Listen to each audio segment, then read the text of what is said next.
जी students, माजरत चाहता हूँ, 40 मिनट मुकम्मल हो गए थे। तो इसमें कॉम्पटन इफेक्ट पे क्वेश्चन जो आते हैं मैंने आपको बताया। कॉम्पटन इफेक्ट जो है वो आपके पास particle nature of light wave को एक्सप्लेन करता है। वेव थ्योरी भी कॉम्पटन इफेक्ट को बताती है, वो भी फेल हो जाती है दोबारा। और फिर फोटोन थ्योरी आती है, वो बताती है और वो कामयाब हो जाती है। तो कॉम्पटन इफेक्ट ये होता है कि आपके पास कोई भी लाइट वेव है, एक्स रे है, गैमा रे है, वो आ रही हैं और किसी पार्टिकल से टकराती हैं। फॉर एग्जांपल वो ग्रेफाइट का पार्टिकल है, या वो फॉर एग्जांपल इलेक्ट्रॉन है, इलेक्ट्रॉन एक पार्टिकल है, तो वो उससे टकराती हैं। तो वो जो आपके पास गैमा रेज हैं वो स्कैटर हो जाती हैं और उनकी जो वेवलेंथ होती है वो चेंज हो जाती है।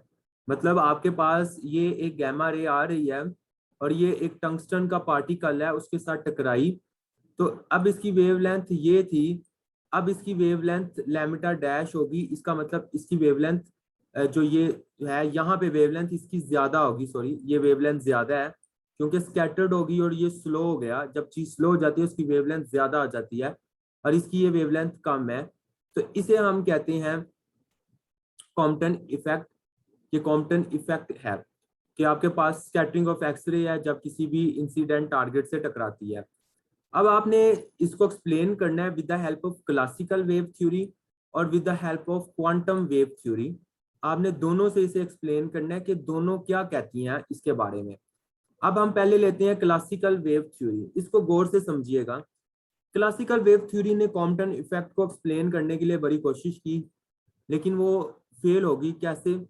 क्लासिकल वेव थ्योरी कहती है कि आपके पास जो लाइट रे आ रही है, गैमा रे जो आ रही है, वो दरअसल इलेक्ट्रोमैग्नेटिक वेव है और उसमें इलेक्ट्रिक फील्ड और मैग्नेटिक फील्ड मौजूद है।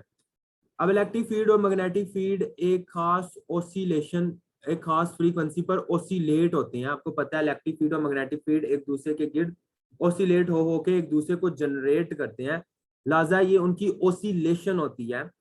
तो उसने कहा कि इसकी खास ओसिलेशन होती है और जब यही चीज ये जो गैमा रेज हैं, एक खास ओसिलेशन होती है और खास ओसिलेशन का मतलब है इनमें एक खास फ्रीक्वेंसी निकलती है। तो जब ये इलेक्ट्रोमैग्नेटिक वेव्स किसी भी इसके ऊपर आएंगे, इसके पास आएंगे, इसके साथ टकराएंगे, तो इस मटेरियल के जो इलेक्ट्रॉन होते हैं वो भी उसी ओसिलेशन के साथ ओसिलेट करना शुरू कर देते हैं। तो जब वो पार्टिकल जो है इसके इलेक्ट्रॉन ओसिलेट करेंगे तो they will emit the same frequency as released by gamma rays particle।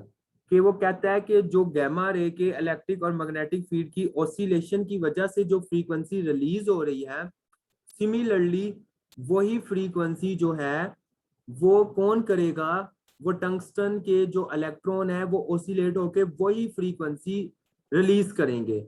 तो लिहाजा ये जो आपके पास वेवलेंथ बाद में निकलती है जिसे हम स्कैटर्ड वेवलेंथ कहते हैं, it is due to oscillation.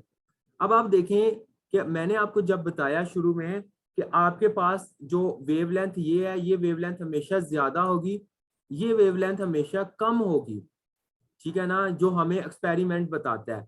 लेकिन जो हमें वेव थ्योरी बता रही है वो कह रही है कि दोनों की फ्रीक्वेंसी, फ्रीक्वेंसी का मतलब यह है कि दोनों की वेवलेंथ क्या होनी चाहिए, बराबर होनी चाहिए। तो इसका मतलब वेव थ्योरी फेल हो गई कि वो आपको कॉम्पटन इफेक्ट को एक्सप्लेन कर सके, क्योंकि वेव थ्योरी के मुताबिक जो इंसिडेंट वेवलेंथ है और जो स्कैटर्ड वेवलेंथ है वो दोनों क्या है, सेम है। जबकि कॉम्पटन इफेक्ट कहता है दोनों वेवलेंथ सेम नहीं, incident wavelength is greater than scattered wavelength. तो यहाँ पे कॉम्पटन थ्योरी जो है वो कॉम्पटन शिफ्ट को एक्सप्लेन करने में वेव थ्योरी फेल हो गई। अब आपके पास दूसरी थ्योरी आती है और वो थ्योरी कौन सी है, वो आपके पास है फोटोन थ्योरी। क्वांटम मैकेनिक्स भी इसे कह सकते हैं, फोटोन थ्योरी भी कह सकते हैं, बात एक ही है। अब क्वांटम मैकेनिक्स क्या कहती है, वो कहती है कि जब आपके पास किसी भी टारगेट के साथ ये टारगेट है, इसके साथ जब वेव टकराएगी तो wave will act as particle, wave photon बन जाएंगे। अब वो क्या होगा, अब ये याद रखना है आपने, वो जो आ रहे हैं पार्टिकल उनकी एनर्जी है एच एफ, ठीक है ना। आपको पता है एच एफ जो है वो एनर्जी है पार्टिकल की, जो कि हम अभी पढ़ के आ रहे हैं। और आपको पता है f is equal to c over lambda, जैसे v is equal to c over lambda होता है, लेकिन यहाँ पे वी जो है v is equal to f lambda होता है। और यहाँ पे जो वेलोसिटी है वो इनफैक्ट वेलोसिटी ऑफ लाइट है, तो c is equal to f lambda. So you can write f is equal to c over lambda, तो ये हो जाएगा एच सी ओवर लैम्डा। तो आपके पास जो एनर्जी इस एक्स रे के पास है या इस गैमा रेस के पास है वो है E is equal to h C over lambda. जितनी ज्यादा एनर्जी होगी वेवलेंथ उतनी कम होगी। अब ये क्या होगा जब ये इसके साथ टकराएगी, टकराने का मतलब ये है कि ये अपनी एनर्जी इस पार्टिकल को देगी और इस पार्टिकल को अपनी जगह से हिलाएगी और ये मूव करेगा। ठीक है, फिजिकली जो मूवमेंट होती है वो। तो जब ये अपनी कुछ एनर्जी इसे दे देगी तो ये मूव करके इस साइड पे आ जाएगा। और ये जो वेवलेंथ है, अब देखें उसने अपनी एनर्जी इसे दी, इसकी एनर्जी कम हो गई। एनर्जी कम होने का मतलब है इसकी वेवलेंथ ज्यादा हो गई। तो अब जो इसकी वेवलेंथ होगी वो इसकी वेवलेंथ क्या होगी, लैम्डा डैश। तो ये जो आपके पास क्वांटम मैकेनिक्स है ये आपको सही एक्सप्लेन कर रहा है कि कैसे आपके पास क्वांटम शिफ्ट होता है और कैसे जो स्कैटर्ड वेवलेंथ है वो ज्यादा होगी इंसिडेंट वेवलेंथ से। तो ये आपके पास था वेव थ्योरी और क्वांटम मैकेनिक्स का कॉन्सेप्ट। ये मेन चीज यही समझने वाली है। अब आगे आती है इसकी डेरिवेशन, क्वांटम शिफ्ट वेवलेंथ, जो आप बचपन से पढ़ते आए हैं कि आपको पता है क्वांटम शिफ्ट जो वेवलेंथ होती है वो होती है डेल लैम्डा। और डेल लैम्डा होती है एच सी, ये होती है मेरे ख्याल एच ओवर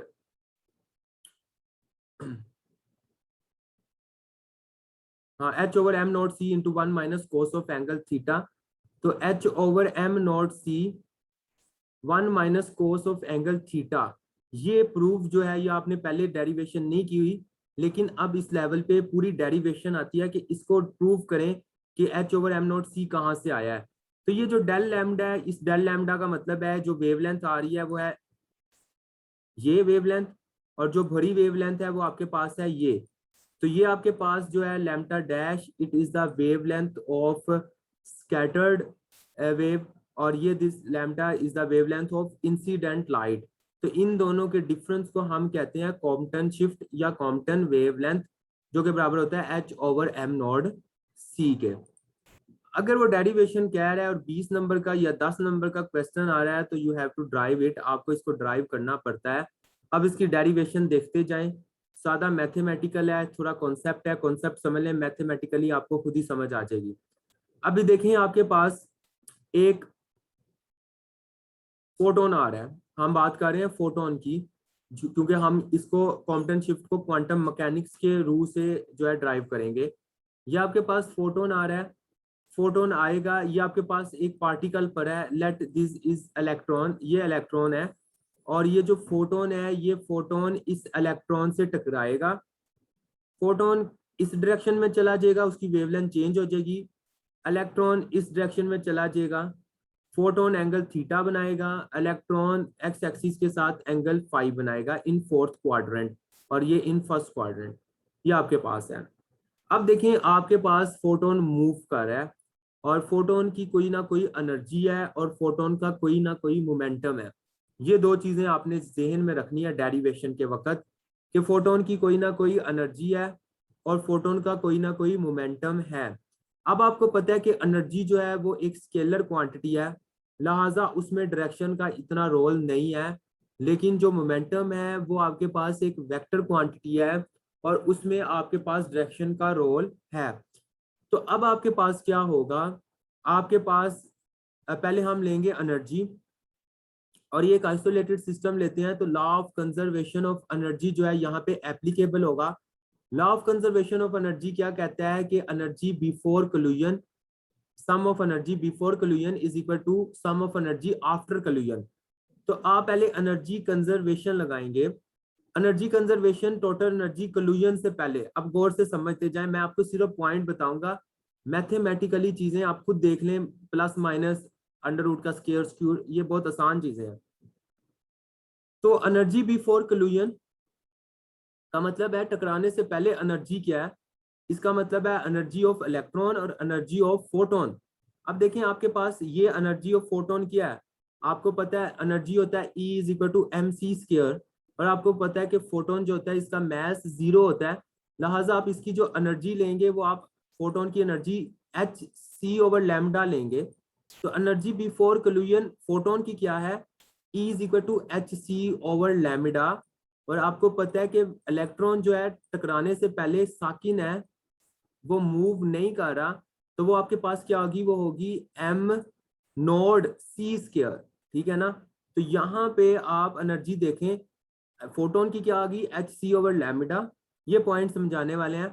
और आपके पास इलेक्ट्रॉन की क्या है, एम नोड सी स्क्वायर, और यहाँ पे एम नोड हमने क्यों लिया, क्योंकि इलेक्ट्रॉन मूव नहीं कर रहा, इसलिए आप खाली एम नोड लेंगे, क्योंकि इलेक्ट्रॉन जो होता है it can move with relative to light, speed of light, तो इसलिए यहाँ पे रिलेटिविटी ऑफ मैस को भी आप देखेंगे, लेकिन अभी मूव नहीं कर रहा, लिहाजा आप इसका मैस एम ओ लेंगे, इसका मतलब होता है मैस एट वेलोसिटी 0।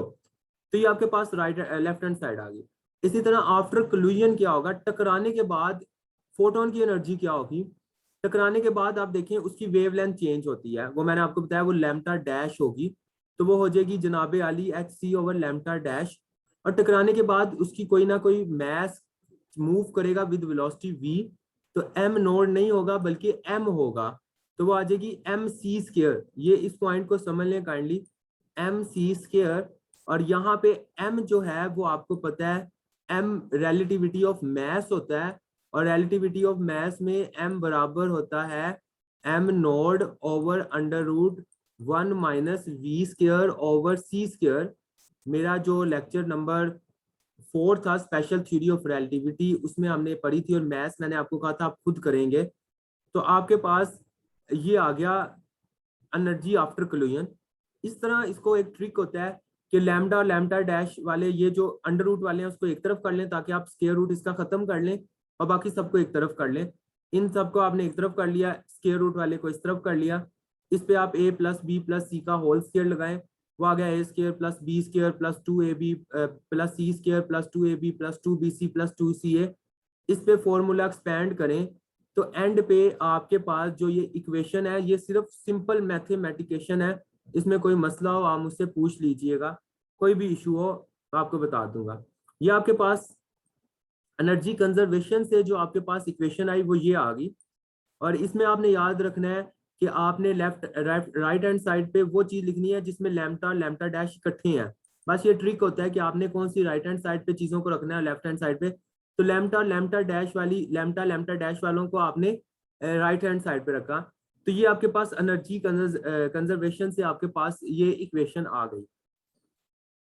अब आप मूव करेंगे मोमेंटम की तरफ, क्योंकि अब इसका मोमेंटम भी है, क्योंकि इसकी कोई ना कोई वेलोसिटी है। तो अब आपको पता है मोमेंटम जो है वो एक वेक्टर क्वांटिटी है, और आपके पास यहाँ पे वेक्टर होगा इन्वॉल्व, क्यों होगा, क्योंकि ये एंगल बना रहा है, तो इसका मतलब इसकी कोई ना कोई डायरेक्शन है। अब आपको इसके दो मोमेंटम को दो कंपोनेंट में तहलील करना पड़ेगा, एक आपका होगा मोमेंटम अलोंग एक्स एक्सिस, और एक होगा मोमेंटम अलोंग वाई एक्सिस। तो अब आप मोमेंटम निकालेंगे, और मोमेंटम के लिए law of conservation of momentum along x axis. Along x axis का मतलब ये है कि आपके पास एक्स एक्सिस के ऊपर जो है, जिसमें आपको पता है कोस थीटा हम लेते हैं और कोस फाई लेंगे। अब आपको पता है टोटल मोमेंटम कोलिजन से पहले क्या है, तो फोटोन का जो मोमेंटम है वो आपके पास momentum of photon h over lambda है। आपको पता है मोमेंटम जो होता है वो होता है आपके पास एनर्जी जो होती है वो होती है एच सी ओवर लैम्डा, और एनर्जी आपको पता है एम सी स्क्वायर भी होती है। तो इन दोनों इक्वेशन को आपस में कंपेयर करें, H C over lambda is equal to M C square, एक सी से सी कट गया तो ये एम सी रह गया, और एम सी का मतलब एम वी होता है, और एम वी का मतलब होता है मोमेंटम। तो आपके पास मोमेंटम आ गया एच ओवर लैम्डा। तो ये मोमेंटम आप किसका लेंगे, फोटोन का। फोटोन के मोमेंटम या एनर्जी में आप मैस नहीं लेंगे, क्योंकि फोटोन का मैस नहीं होता। तो यहाँ पे आपके पास मोमेंटम बिफोर कोलिजन, क्योंकि कोलिजन से पहले वो सीधे सीधे आ रहे हैं, जीरो एक्सिस जीरो एंगल बना रहे हैं, और कोस जीरो 1 होता है, लिहाजा momentum before collision of photon is H over lambda. और इलेक्ट्रॉन का क्या मोमेंटम होगा? अब देखें, इलेक्ट्रॉन जो है उसका मोमेंटम होना चाहिए एम नॉट वी, क्योंकि यहाँ पे वेलोसिटी जीरो है, कोलिजन से पहले आपके पास इलेक्ट्रॉन मूव नहीं कर रहा, तो ये आपके पास जीरो आ गया, तो ये आपके पास मुकम्मल जीरो हो गया। सिमिलरली आपके पास momentum after collision of photon, photon का क्या मोमेंटम होगा आपके पास, वो देख लें, वो यही होगा एच ओवर लैम्डा, लेकिन अब लैम्डा नहीं है क्योंकि आपके पास वेवलेंथ चेंज हुई है, तो लैम्डा डैश हो जाएगा और आपके पास कोई एंगल कोस थीटा बनेगा, क्योंकि आपको पता है कि आफ्टर कोलिजन आपका जो फोटोन है उसने एक्स एक्सिस के साथ कोई एंगल बनाया है, और आप बात कर रहे हैं अलोंग एक्स एक्सिस, तो ये हो जाएगा कोस ऑफ एंगल थीटा। ठीक है, इस बात को याद रखिएगा लाजमी। इसी तरह आपके पास अलोंग एक्स एक्सिस में ये मोमेंटम क्या होगा, ये मोमेंटम ऑफ इलेक्ट्रॉन है और वो होता है एम वी। आपको पता है अब इलेक्ट्रॉन मूव कर रहा है विद द वेलोसिटी वी, तो एम आ गया m naught over 1 minus b square, तो कोस ऑफ एंगल फाइव हो जाएगा, क्योंकि अब आपके पास एंगल फाइव बना रहा है इलेक्ट्रॉन एक्स एक्सिस से। तो यहाँ पे आप जो है दोबारा से अंडर रूट वाले को अलग कर लें, बाकी अलग करके स्क्वायर ले लें, स्क्वायर लेने के बाद लैम्डा लैम्डा डैश वालों को आप एक जगह इकट्ठा कर लें और बी स्क्वायर वालों को, तो आपके पास ये आ जाएगी एक equation along x axis momentum की। ये सेकंड इक्वेशन है। अभी ये आधा मोमेंटम निकला है, अभी वाई एक्सिस वाला मोमेंटम निकालना है। एक्स वाला मोमेंटम वाई एक्सिस में निकाल के दोनों को ऐड करेंगे और जो इक्वेशन आएगी उसको, जो हमने पहली इक्वेशन एनर्जी वाली निकाली है उसके साथ कंपेयर करेंगे, तो हमारा जो है आंसर आ जाएगा। अब आप लेंगे law of conservation of momentum along y axis. अब वाई एक्सिस में आपको पता है कि आपके पास बिफोर कोलिजन कोई चीज भी वाई एक्सिस में मूव नहीं कर रही, वो एक्स एक्सिस मूव कर रही है, तो momentum before collision of photon as well as electron zero है, तो जनाब अली ये आपके पास आ गया जीरो। और आफ्टर कोलिजन जो है आपके पास जो मोमेंटम है जनाब, वो क्या होगा, वो होगा एच ओवर लैम्डा डैश, बिल्कुल मोमेंटम क्या होगा एच ओवर लैम्डा डैश। लेकिन आपके पास एंगल साइन थीटा आ जाएगा। यहाँ पे साइन क्यों हुआ है, क्योंकि आपके पास वाई एक्सिस आप ले रहे हैं और आपको पता है component of y axis f y is equal to f sine theta होता है। इसी तरह आपके पास मोमेंटम वाई एक्सिस के दौरान आफ्टर कोलिजन क्या होगा, यहाँ पे माइनस है, minus m v sine of angle five. आपको पता है इलेक्ट्रॉन का मोमेंटम एम वी होता है और हम एम को m naught over 1 minus b square लिख सकते हैं। अब यहाँ पे माइनस क्यों आया, आना प्लस चाहिए था, माइनस इसलिए आया, आपको पता है फोर्थ क्वाड्रेंट में आपके पास साइन थीटा जो है या साइन कोई भी एंगल जो है फोर्थ क्वाड्रेंट में, ये फोर्थ क्वाड्रेंट है, इसमें साइन आपके पास नेगेटिव होता है। यहाँ पे सब आपके पास पॉजिटिव होते हैं, यहाँ पे साइन आपके पास पॉजिटिव होता है, यहाँ टेंजेंट आपके पास पॉजिटिव होता है, यहाँ पे कोस या सीकेंड आपके पास पॉजिटिव होता है, साइन यहाँ पे नेगेटिव होता है। इस वजह से जनाब हमने जो है यहाँ पे नेगेटिव लिखना है, ये प्लस नहीं है ये नेगेटिव है। यहाँ पे दोबारा आप 1 माइनस बी स्क्वायर को अलहदा करें, इसका लें, इस इक्वेशन 3 का मोमेंटम, ये मोमेंटम वाई एक्सिस है, और इक्वेशन 2 का मोमेंटम जो कि एक्स एक्सिस का है, काइंडली दोनों को आप ऐड करें। आप जब दोनों को ऐड करेंगे आपके पास एक इक्वेशन ये आ जाएगी, फोर्थ इक्वेशन। इस इक्वेशन का जो लेफ्ट हैंड साइड होगी, ये आपकी इक्वेशन 1 के लेफ्ट हैंड साइड के एग्जैक्ट सेम होगी। तो आप इक्वेशन 1 देखें, उसकी लेफ्ट हैंड साइड और इसकी फोर्थ इक्वेशन की लेफ्ट हैंड साइड बराबर होगी। दोनों को कंपेयर करें, कंपेयर करने पे आपके पास डेल लैम्डा जो मैंने आपको पहले बताया बराबर है लैम्डा डैश माइनस लैम्डा के, वो बराबर आ जाएगा h over m not c into 1 minus cos of angle theta. इस इक्वेशन को हम कॉम्पटन शिफ्ट कहते हैं। ये डेल लैम्डा जो है ये आपके पास कॉम्पटन शिफ्ट है, कॉम्पटन वेव लेंथ है। तो ये आपके पास डेरिवेशन आ गई। ये एग्जामिनर लाजमी पूछता है, काफी लेंथी है, इसको ट्रिक मैंने आपको बता दी है। आप law of conservation of energy apply करें, फिर law of conservation of momentum apply करें। मोमेंटम में आप पहले एक्स एक्सिस निकालें, वाई एक्सिस निकालें, दोनों को आप ऐड कर दें तो ये आपके पास निकल आएगा। दोनों को ऐड करने के बाद आप इक्वेशन जो 1 है उसको अंदर जो है कंपेयर करें, तो जनाब आपके पास ये इक्वेशन आ जाएगी। अब एग्जामिनेशन जो आप देखें तो उसमें एक सवाल आया हुआ है कि कॉम्पटन शिफ्ट सबसे मैक्सिमम कब होती है। तो सबसे पहले कॉम्पटन शिफ्ट जो डिपेंड कर रही है वो कर रही है कोस थीटा पे। H is constant, am not mass of electron constant होता है, सी स्पीड ऑफ लाइट कांस्टेंट होता है। तो Compton shift is बेयरली depending upon cos of angle theta. तो इसका मतलब कोस थीटा चेंज होगा तो कॉम्पटन शिफ्ट भी चेंज होगी। जब थीटा आपके पास 180 डिग्री हो जाए तो आपको पता है कि कोस 180 डिग्री -1 माइनस माइनस +1, तो ये फैक्टर 2 हो जाएगा। तो इसका मतलब आपके पास कॉम्पटन वेवलेंथ मैक्सिमम कब होगी, जब आपके पास थीटा 180 डिग्री होगा। और थीटा 180 डिग्री का मतलब ये है यहाँ से आपके पास फोटोन आ रहा है और यहाँ से इलेक्ट्रॉन भी मूव करके आ रहा है, both are moving head to head in opposite direction anti parallel. तो आपको पता है इस तरह टकराएंगे तो आपके पास वेवलेंथ सबसे ज्यादा बनेगी। तो ये आपके पास है कॉम्पटन शिफ्ट ज्यादा कब होगी। और मिनिमम कब होगी, जब आपके पास कोस थीटा इधर जो है थीटा 0 हो, 0 1 हो गया, 1 -1 0 हो गया और आपके पास वेवलेंथ मिनिमम होगी। तो ये आपके पास सीएसएस के कुछ सवाल थे जो आपसे पूछे जा सकते हैं। बाकी इसमें से आपने कुछ भी नहीं करना। आज मैंने इसको इतना ही पढ़ाना था क्योंकि टॉपिक काफी लंबे थे और ये एग्जाम में इस तरह पूछे जाते हैं। जी आपका कोई क्वेश्चन है काइंडली पूछे मुझसे। जी क्वेश्चन पूछें काइंडली स्टूडेंट्स। जी अब आप सो तो नहीं गए सब। जी स्टूडेंट्स आवाज आ रही है आपको। यस सर, आवाज आ रही है। हाँ जी कोई क्वेश्चन है पूछें। ये क्वांटम मैकेनिक्स का स्टार्ट हो चुका है, एटॉमिक फिजिक्स का। आज इसको इतना ही मैंने कराना था। इंशाल्लाह मैं आपको न्यूमेरिकल भेजूंगा, उन पे प्रैक्टिस करके मुझे भेजें। और इससे रिलेटेड कोई क्वेश्चन हो तो पूछें। इंशाल्लाह नेक्स्ट फ्राइडे को मिलेंगे और फिर आगे चलेंगे मुसलसल जो भी है। सर अगर ये लेंथी आता है पूरा 20 मार्क्स का, हाँ तो पूरा लिखना है तो आपने। इतना आपने पूरा इतनी लिखना पूरा है? हाँ पूरा आप पीएमएस 2019 का पेपर खोलें इस लेक्चर के बाद। तो पीएमएस 2019 का पेपर जो है उसमें ये पूरा लॉन्ग क्वेश्चन 20 नंबर का आया हुआ है, पहला ही क्वेश्चन था।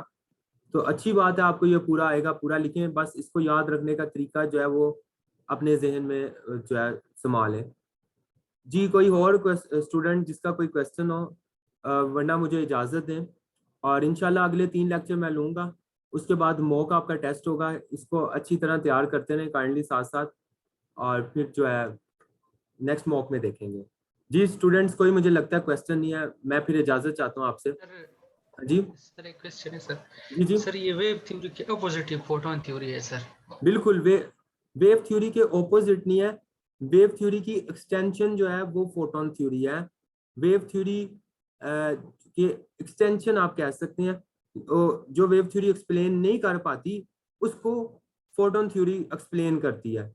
अभी ये वेव थ्योरी और फोटोन थ्योरी आगे चलेंगी, अगला 1-2 लेक्चर फिर इन्हीं पे ही आगे जितने टॉपिक्स मैं कराऊंगा डी ब्रोगली वो सारे वेव थ्योरी और फोटोन थ्योरी को एक्सप्लेन करते हैं। आपको लॉन्ग क्वेश्चन आए कि वेव थ्योरी और फोटोन थ्योरी को बयान करें तो आप कम से कम 3-4 मसाले दें। Photo electric, Compton, de Broglie, आगे मैं अनसर्टेनिटी प्रिंसिपल, और आगे आपके पास क्वांटम मैकेनिक्स के जो टॉपिक हैं, और उसके बाद आपके पास जो हैं आगे पोस्टुलेट्स ऑफ क्वांटम मैकेनिक्स, ये सारी चीजें इंशाल्लाह आगे हैं। अभी तो ये पहले 3 लेक्चर थोड़े बच्चों वाले होते हैं ताकि आप डर ना जाएं। जी कोई और क्वेश्चन? उबैदुल्ला साहब, इकरा, तो अकील।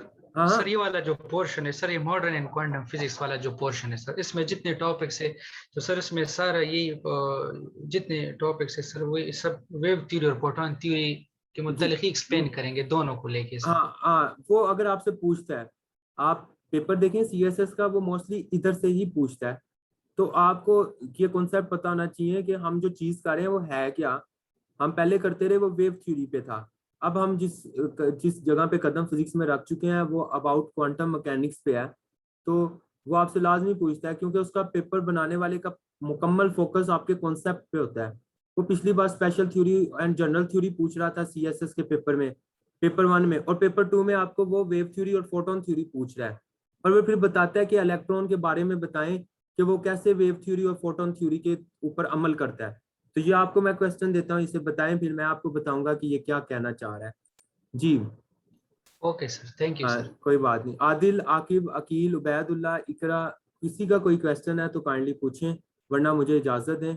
इसको लाजमी तैयार करें। नेक्स्ट मैं मॉक आपका अच्छा लेना चाह रहा हूँ, कम से कम 50 नंबर लें, क्योंकि अगर आप इधर 50 ले रहे हैं तो आपके फिर CSS में 70 नंबर आएंगे।